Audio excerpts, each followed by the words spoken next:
Hello from Bandung, Java, Indonesia.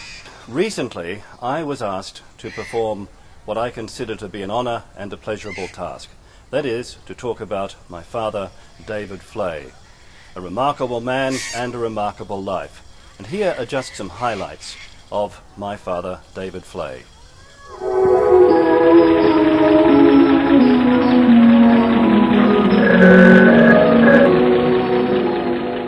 A highlight of a visit to the sanctuary in the 1940s, David Fleay's hands-on platypus showings.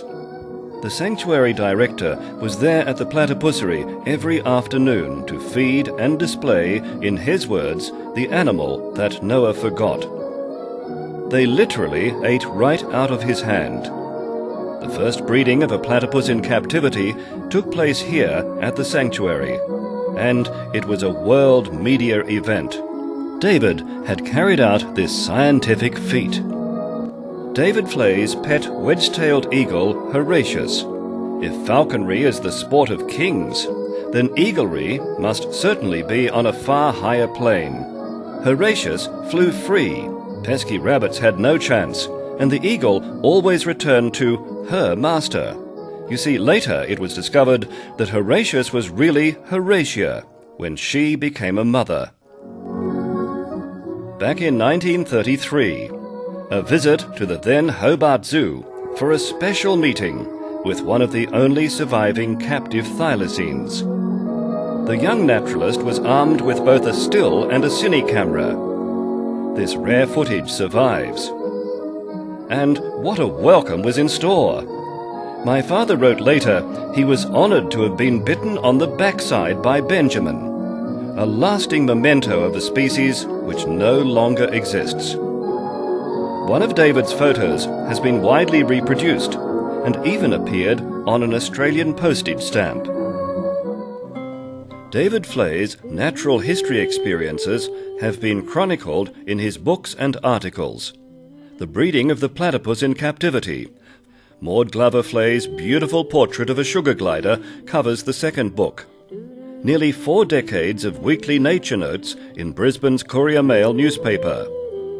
Talking of animals, even Queen Elizabeth of England has a copy. This book was also in demand in the Netherlands.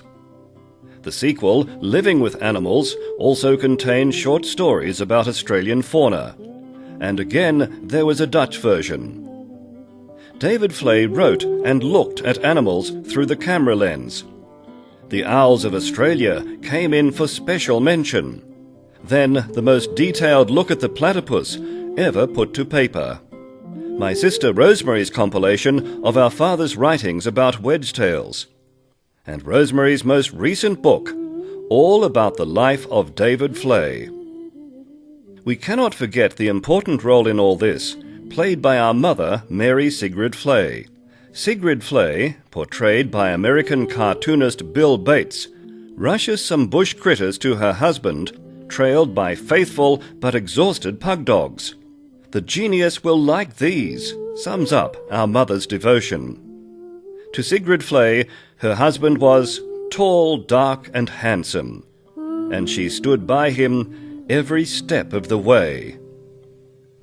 So in the year 2007, we celebrate 100 years of David Fleay. Not only a celebration, but a commemoration of a wonderful person. And I'm sure that I speak on behalf of not only us human beings, but every bird, animal and reptile in the great Southland, Australia. David Fleay truly was and truly is nature's gentleman. The Maker in his wisdom has bestowed upon the Southland a heritage of wildlife as a gift for you and me.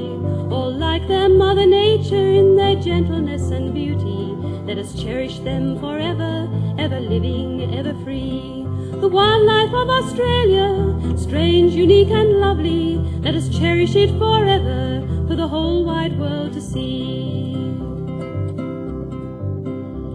You've joined us as we've travelled through the country of Australia. You've listened to our story and you've seen what there's to see. We've sought and found the beauty of the great Australian bushland, discovering the secrets of the creatures living free.